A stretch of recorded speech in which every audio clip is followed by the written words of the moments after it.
നമസ്കാരം. The tarot insight journey എന്ന YouTube ചാനലിലേക്ക് സ്വാഗതം. ഇന്ന് നമ്മൾ നോക്കാൻ പോകുന്നത് നിങ്ങളുടെ ബന്ധത്തിലെ കറൻറ്റ് എനർജി എന്താണെന്ന് നോക്കാം. ഇതൊരു കളക്റ്റീവായ റീഡിംഗ് ആണ്. നിങ്ങളുടെ എനർജിയുമായി കണക്റ്റ് ചെയ്യുന്നുണ്ടെങ്കിൽ നിങ്ങൾ എടുക്കുക, അല്ലെങ്കിൽ മറ്റൊരു അവസരത്തിലായിരിക്കും നിങ്ങളുടെ റീഡിംഗ്. ആദ്യത്തെ കാർഡ് കിങ് ഓഫ് കപ്പ് എന്ന കാർഡാണ്. രണ്ടാമത്തത് the world,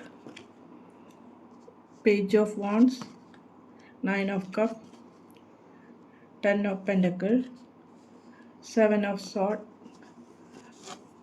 overall energy strength എന്നാണ് വന്നിരിക്കുന്നത്. കിങ് ഓഫ് കപ്പ് എന്ന കാർഡ് നിങ്ങളുടെ ഈ ബന്ധത്തിലെ കറൻറ്റ് എനർജി നോക്കുമ്പോൾ ഈ ബന്ധം സ്നേഹത്തിലുള്ള വികാരങ്ങളും ദീർഘവീക്ഷണവും വളരെ നല്ല രീതിയിൽ ഈ ബന്ധം കൊണ്ടുപോകണമെന്ന് ചിന്തിക്കുന്ന വ്യക്തിയാണ് നിങ്ങൾ. നിങ്ങളുടെ ഒരു വിവാഹിതരാണെങ്കിൽ നല്ല രീതിയിൽ ബന്ധം കൊണ്ടുപോകണമെന്നും ഒരു ലോകം തന്നെ കീഴടക്കണമെന്നും ചിന്തിക്കുന്ന ഒരു വ്യക്തിയാണ്. അല്ലാത്തവർക്ക് ഒരു വിവാഹ നിശ്ചയത്തിലേക്കോ മറ്റുള്ള കാര്യങ്ങളിലേക്കോ ഈ ബന്ധം കൊണ്ടുപോകണമെന്ന് ചിന്തിക്കുന്നു. അതുപോലെ എന്ത് ഉള്ള കാര്യങ്ങളും നിങ്ങൾ ചിന്തിക്കുന്ന പോലെ ഈ ബന്ധത്തിനെ എത്തിക്കാൻ വേണ്ടി നിങ്ങൾ എന്ത് സാക്രിഫൈസ് ചെയ്യുവാനും തയ്യാറാണ് എന്ന് കാണുന്നു. ഈ ബന്ധം വളരെ നല്ല രീതിയിൽ പോകാൻ നിങ്ങൾ നടത്തുന്ന പരിശ്രമങ്ങളാണ് ഇവിടെ കാണുന്നത്. നിങ്ങളുടെ വ്യക്തി ഒരു ഉയർന്ന ഊർജമുള്ള വ്യക്തിയാണ് എന്ന് കാണുന്നു. നിങ്ങളുടെ പാർട്ട്ണർ പുതിയ കാര്യങ്ങൾക്ക് നേടാനുള്ള ആഗ്രഹമുള്ള വ്യക്തിയാണ്. പക്ഷെ നിങ്ങളുടെ കൂടെ തുറന്ന് ഒരു ആശയവിനിമയത്തിൻ്റെ കുറവാണ് പല കാര്യങ്ങളിലും ഈ വ്യക്തി കാണുന്നത്. ഈ വ്യക്തി സമയം കണ്ടെത്തുന്നത് സ്വന്തമായ കാര്യങ്ങൾ ചെയ്യാനും അതിനു വേണ്ടിയുമാണ് കൂടുതൽ ശ്രദ്ധിക്കുന്നത്. നിങ്ങളുമായിട്ട് ഒരു തുറന്ന് കാര്യങ്ങൾ പറഞ്ഞ് മുന്നോട്ട് പോകുവാൻ ഈ വ്യക്തിയുടെ സമയം വളരെ കുറവായി കാണുന്നു. ഒരു ഫ്രീ സ്പിരിറ്റ് ആയ വ്യക്തിയാണ് ഈ നിങ്ങളുടെ പാർട്ട്ണർ.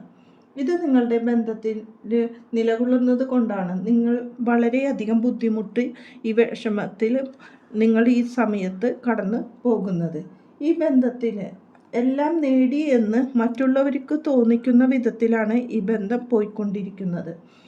പക്ഷേ സംതൃപ്തരാണ് നിങ്ങൾ എന്ന് തോന്നുന്നുണ്ടെങ്കിലും നിങ്ങൾ മാനസികമായി സന്തോഷം വളരെ കുറവാണ് എന്നാണ് കാണുന്നത്. കാരണം വ്യക്തിപരമായ നേട്ടങ്ങൾക്കാണ് നിങ്ങളുടെ വ്യക്തി കൂടുതലുമായി ശ്രദ്ധിക്കുന്നത്.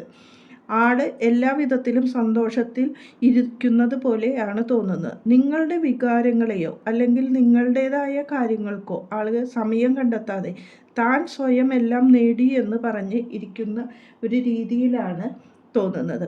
സ്വയം സന്തോഷം കണ്ടെത്താനുള്ള കാര്യങ്ങളാണ് ആ വ്യക്തി കൂടുതലുമായി നടത്തുന്നത്. നിങ്ങളുടെ ബന്ധത്തിന് ചില വിലങ്ങുതടി എന്ന് പറയുന്നത് ആ വ്യക്തിയുടെ കുടുംബമോ മറ്റോ ആയിരിക്കാൻ സാധ്യതയുണ്ട്.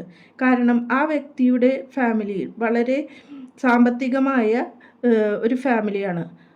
ആ ഫാമിലിയിൽ നിന്ന് സാമ്പത്തിക സഹായങ്ങളോ മറ്റു കാര്യങ്ങളോ കൊണ്ടാണ് ആ വ്യക്തി അവരെ തന്നെ ആശ്രയിച്ചു നിൽക്കുന്നത്. ഒന്നുമല്ലെങ്കിൽ നിങ്ങളുടെ വ്യക്തിക്ക് ഇപ്പോൾ സ്ഥിരമായി ആൾ ആഗ്രഹിക്കുന്ന വിധത്തിലുള്ള ഒരു ജോലിയോ അല്ലെങ്കിൽ ചെയ്യുന്ന ജോലിക്ക് യഥാർത്ഥ ശമ്പളമോ ലഭിക്കാതെ ബുദ്ധിമുട്ടുണ്ടാകാം. അതുകൊണ്ട് എല്ലായ്പ്പോഴും ആ വ്യക്തി ആ കുടുംബത്തെയാണ് ആശ്രയിച്ചിരിക്കുന്നത്. അവരുമായി കൂടിച്ചേർന്ന് നന്നായി ജീവിക്കാൻ തന്നെയാണ് നിങ്ങളുടെ ആഗ്രഹം. പക്ഷെ അവർ നിങ്ങളെ അംഗീകരിക്കാനോ അല്ലെങ്കിൽ അവരുടെ കൂടെ ചേർത്ത് പിടിക്കാനോ സമ്മതിക്കാത്ത ഒരവസ്ഥയാണ് കാണുന്നത്. അത് നിങ്ങളെ വളരെയധികം വേദനിപ്പിക്കുന്നു. ആ വ്യക്തിയാണെങ്കിൽ ആ കുടുംബത്തിൽ നിന്ന് വിട്ടുമാറാനും തയ്യാറല്ല. ആ വ്യക്തി ആ കുടുംബത്തിലേക്ക് അവരുടെ തീരുമാനങ്ങളിലോ അല്ലെങ്കിൽ അവരുടെ വികാരങ്ങൾക്കാണ് കൂടുതൽ പ്രാധാന്യം നൽകുന്നത്. അതിനുവേണ്ടി സ്വന്തമായി ഒരു തീരുമാനമെടുക്കാതെ ആ വ്യക്തി കടന്നു പോകുന്നതാണ് നമുക്ക് കാണുവാൻ സാധിക്കുന്നത്. അത് ആ കാര്യം നിങ്ങളെ വളരെയധികം ഒഴിവാക്കുന്നു. ചില കാര്യങ്ങളിൽ നിങ്ങളെ ഒഴിവാക്കിയുള്ള തീരുമാനമാണ് ആ വ്യക്തി എടുത്തുകൊണ്ടിരിക്കുന്നതായി കാണുന്നത്. അത് നിങ്ങളുടെ മാനസിക നിലയ്ക്ക് വളരെയധികം ബുദ്ധിമുട്ടാണ് ഉണ്ടാക്കുന്നതായി കാണുന്നത്. നിങ്ങളോടുള്ള സപ്പോർട്ട് കുറവായിട്ടാണ് നിങ്ങൾ ചിന്തിക്കുന്നത്. പക്ഷേ ആ വ്യക്തിയുടെ നില ഇപ്പോൾ അവരെ ആശ്രയിച്ച് നിൽക്കേണ്ടതാണ് എന്നതാണ് ആ വ്യക്തി ആ ആഗ്രഹങ്ങൾക്ക് കൂടുതൽ പ്രാധാന്യം കൊടുക്കുവാനുള്ള കാരണം. ഇവിടെ എനർജി, സ്ട്രെങ്ത് എന്ന എനർജിയാണ് ഓവറോൾ സ്പ്രെഡിൽ വന്നിരിക്കുന്നത്. നിങ്ങൾ വളരെ ശക്തമായി എനർജിയുള്ള ഒരു വ്യക്തിയാണെന്ന് ആണ് കാണുന്നത്. നിങ്ങൾക്ക് നിങ്ങളുടെ എനർജി കൊണ്ട് എല്ലാത്തിനെയും കീഴടക്കാനൊരു പവർ യൂണിവേഴ്സ് തന്നിട്ടുണ്ട്. അതുകൊണ്ട് നിങ്ങൾ അതിനു വേണ്ടി സ്നേഹത്തോടും ക്ഷമയോടും കൂടി പരിശ്രമിക്കുകയാണെങ്കിൽ നിങ്ങൾക്ക് കൂടിച്ചേർന്ന് പോകുവാൻ സാധിക്കും എന്ന് തന്നെയാണ് യൂണിവേഴ്സ് പറയുന്നത്. അതിനുവേണ്ടി നിങ്ങൾ മറ്റുള്ളവരുമായിട്ട് പല കോംപ്രമൈസിനും തയ്യാറാവണം എന്നും അത് നിങ്ങൾക്ക് വ്യക്തിപരമായ നേട്ടങ്ങൾക്ക് കാരണമാകുമെന്നും പറയുന്നു. ആ വ്യക്തി നേട്ടങ്ങൾ നിങ്ങളുടെ ആഗ്രഹങ്ങളുടെ പൂർത്തീകരണമാണ് ഇവിടെ കാണുന്നത്. കാരണം നിങ്ങളുടെ തീരുമാനങ്ങളോ നിങ്ങളുടെ വികാരങ്ങളെയോ അംഗീകരിക്കാൻ മറ്റുള്ളവർ തയ്യാറാവും പിന്നീട് എന്ന് കാണുന്നു. അതിനുവേണ്ടി ക്ഷമയോടുകൂടി മുന്നോട്ട് പോവുക എന്നാണ് യൂണിവേഴ്സിന് പറയാനുള്ളത്. ഇതാണ് റീഡിംഗ്. നന്ദി, നമസ്കാരം.